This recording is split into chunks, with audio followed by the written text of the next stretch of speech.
Hello class. I'm going to go over some of the problems in worksheet number 2 to show you how you can use the PhET simulation to help you better understand what is going on in these problems. So we can start with question 20, which we did in class. It says to rank in order from largest to smallest 3 currents.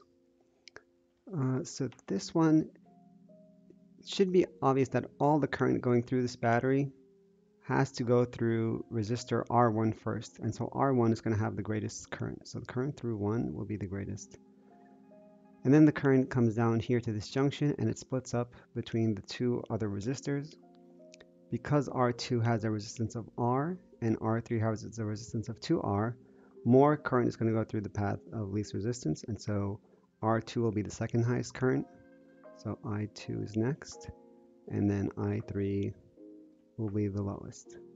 And then back here, the current regroups and the current coming out through this point is equal to the current going through I1, meaning the current through the battery is equal to the current through I1. So let's show that all on the simulation. This is here. So I've set up this circuit and I can show you the values here by clicking on the values button. And I've made R equal to 6 ohms, and so 2R will be 12 ohms and 3R is 18 ohms, and I chose a 22 volt source. So I've already done this for us to set up all the values, and we can also turn on the current like this. So right now, this is the direction of conventional current. If you wanted to see the direction of the electrons or the motion of the electrons, I can click here and we get this. I'll leave conventional current on. And we can begin to, well, we can just use actually the ammeter to show us what the currents are. So if I use the ammeter, I'll see that the current through the first bulb is 1 amp. And then that current is going to have to be split up between resistor 2 and resistor 3. Because resistor 2 has half the resistance of resistor 3, it should have twice the current. And so the 1 amp here is going to be split up between the two. So we'll have 2/3 of the current going this way and 1/3 going here. So we'll check again with the ammeter. The ammeter shows that there's 0.67 amps, so 2/3 of 1 amp, 1 amp here. And there's 0.33 amps, or 1/3 of an amp, going through this bulb. So we can record those values. We have 1 amp here. We have, that's right, 2/3. Oh, this is a mistake. This should be amps. 2/3 of an amp there, and 1/3 of an amp here, or 0.33 amps. And then we can solve for the voltage by multiplying these values. So I1 times R1, we have 18 volts. So 18 volts of our 22 volts is being used up in the first bulb. And then for the second bulb, it will be 4 volts here, and we should have the same value over here. 12 times 1/3 is 4 volts. So these two are in parallel. We expect them to have the same voltage. We can check that by using our voltmeter. We'll put one probe here and the other probe here. So across R1, we have 18 volts as we calculated. And then we can check for R2 that we also have, we have 4 volts here. And across R3, we also have 4 volts. We can double check for the battery that the voltage is 22 volts. And the current going through this battery must be equal to the current going through I1, so I'll use the ammeter. And we get 1 amp here, which makes our equivalent resistance 22 ohms. And let's see, 22. Yeah, that makes sense because this resistor here is an 18 ohm resistor, and these two 6 ohms are in parallel. Oh, not two 6 ohm. This is a 6 ohm and a 12 ohm. So let's see, what is the equivalent resistance there? We can use our calculator to do that. So we have a 6 ohm and a 12 ohm, so 1 divided by 6 plus 1 divided by 12. We get that, and then we take the reciprocal of that to get the equivalent resistance. So that would be 4 ohms. So these two resistors together have an equivalent resistance of 4 ohms, and this one is 18 ohms. 18 plus 4 gives us an equivalent resistance of 22 ohms. Okay, so I hope that's clear for that first circuit. We're now going to try question number 22. So we have initially bulbs A and B. The switch is open here, and so A and B are connected in series. The switch is closed. What happens to each bulb? Does it get brighter? Does it stay the same, get dimmer, or go out? Explain your reasoning. So I've set up this circuit as well. I have it here. I have two 12 ohm resistors, and I have a 24 volt source. These have been labeled here. And currently, let's show the current. Currently, we have the same amount of current going through the first resistor and the second resistor because they're in series. We can check the current like this. We have 1 amp going through here, 1 amp going through here, and 1 amp here. That should be clear because we have a series circuit, so the equivalent resistance of this circuit will be 12 plus 12, which is 24, so I can write that here, which means the current going through this battery is 1 amp, and because it's a series circuit, every part of every resistor here is going to get 1 amp, and so the voltage drop here is going to be 12 volts, 12 times 1. Voltage drop here is also 12 times 1. We can verify that with our voltmeter. Right, 12 volts across R1, 24 volts across both of them, and 12 volts across R2. Okay, so what happens now when we close this switch? When we close this switch, the current is going to bypass this resistor. In this simulation, these wires have zero resistance, so there's no reason for any current to go through here when there is no resistance through this wire. And we essentially turn this into a simple circuit with 1 voltage source and 1 bulb. We can record our new values like this. So this time, there is no voltage here, there is no current here. The total resistance is just equal to the resistance of this 1 bulb, which is going to be 12 ohms. 24 divided by 12 is 2 amps. The voltage across here is going to be the entire voltage of the battery, 24 volts, and we get the same current, 2 amps. So the answer is that this second bulb goes completely out, and the first bulb is going to be brighter. Okay. Did I miss something here? No, that's all good. Okay, so let's go on to the next problem. I'm going to do one more, and that is question number 24. 24. Consider the points A and B on this circuit. Is the potential difference between these 2 points equal to 0? If it is, why? And if it is not, which point is more positive? Which one is at a higher potential? And then if we connect a wire between points A and B, does current flow through it?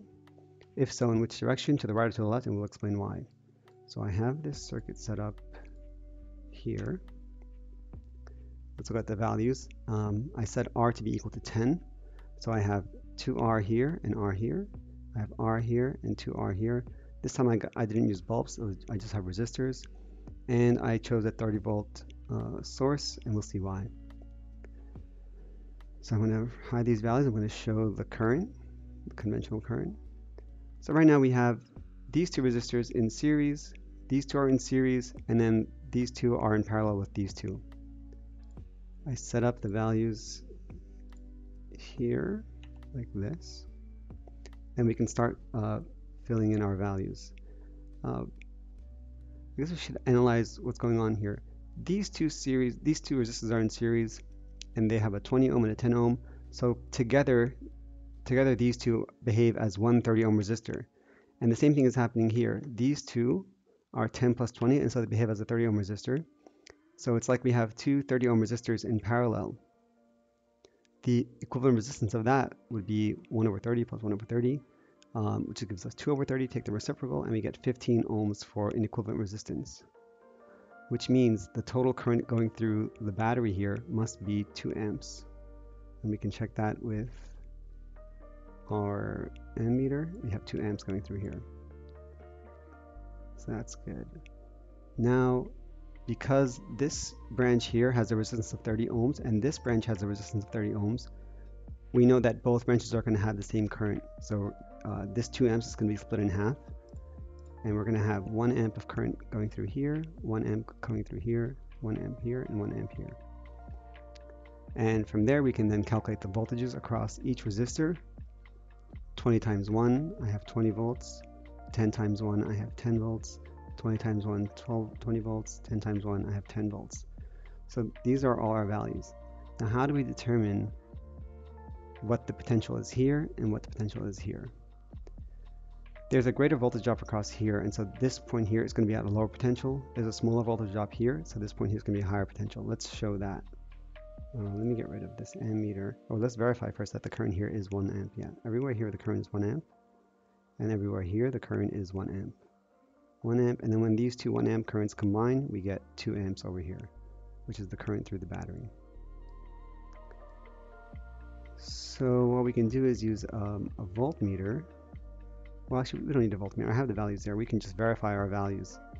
Let's double check that this is a 20 volt drop. So I put one probe here, I put another probe here, and we get 20 volts. Across both resistors, I have 30 volts, which is the voltage of the battery. Across this bottom resistor, it's just 10 volts. And we'll go over here. We have a 10 volt drop, and here we have a 20 volt drop. I could put the voltmeter probes across here to find the answer directly, but we'll do that in a second. Let's look at the potentials in these wires. I'm going to use a different color here. Yeah, let's use this color. So we can say that everywhere in this wire here, we have the same potential. Again, these are ideal wires. So I can say that the potential here, this is the positive terminal of the battery. If this is 0, this is going to be a 30 volt increase. So everywhere here, I can say the potential is 30. And I'll say at the negative terminal here, the potential everywhere here is going to be 0.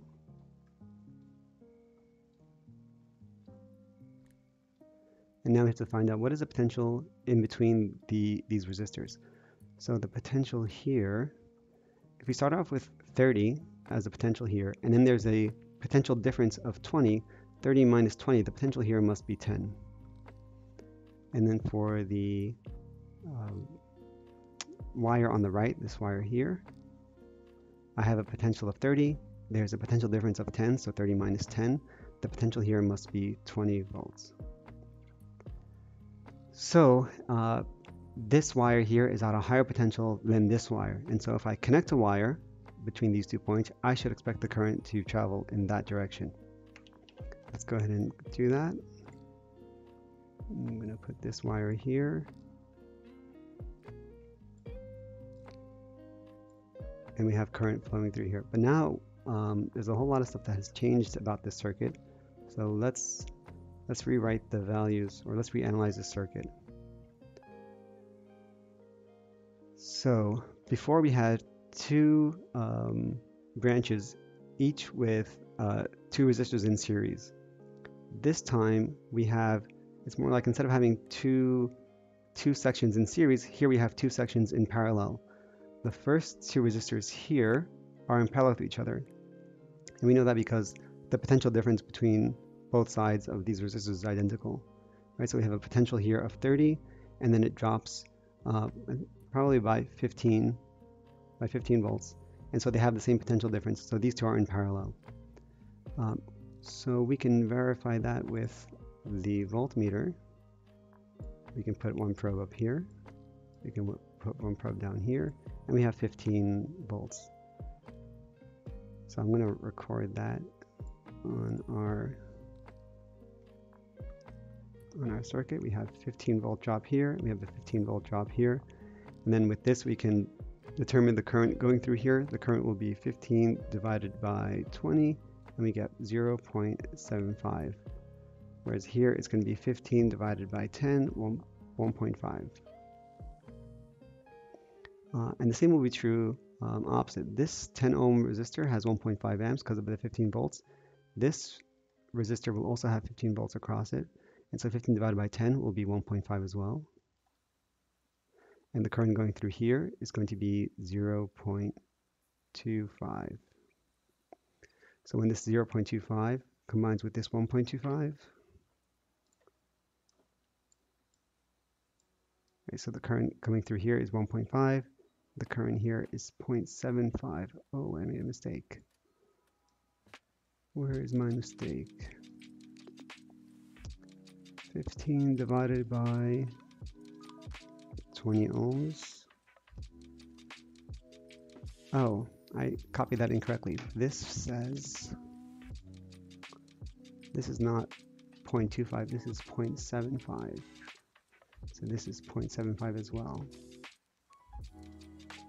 So when this 1.5 amp current combines with this 0.75 amp current, we're going to get 0.75 plus 1.5, we'll get 2.25.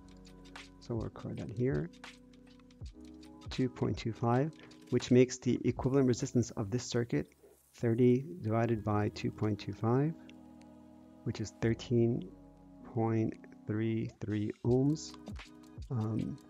Let's show how that works. So these two are in parallel with each other, we said, and so I can do the math for that. 20 ohms and 10 ohms. So it's going to be 1 over 20 plus 1 over 10. And then take the reciprocal of that. And we get 6.67. So between these two together are going to have a resistance of 6.67 ohms. These also are going to have a resistance of 6.67 ohms because they are also in parallel and we have the same values, 20 and 10, 20 and 10. And now these two parallel sections we can say are in series. And if I add 6.67 plus 6.67, I should get this 13.33 ohms. Yep.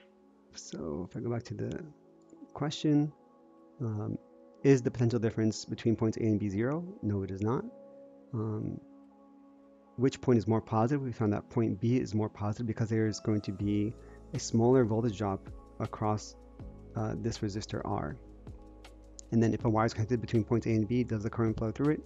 Yes, because there is a potential difference between these points, and it goes from B to A because B is at a higher potential than point A.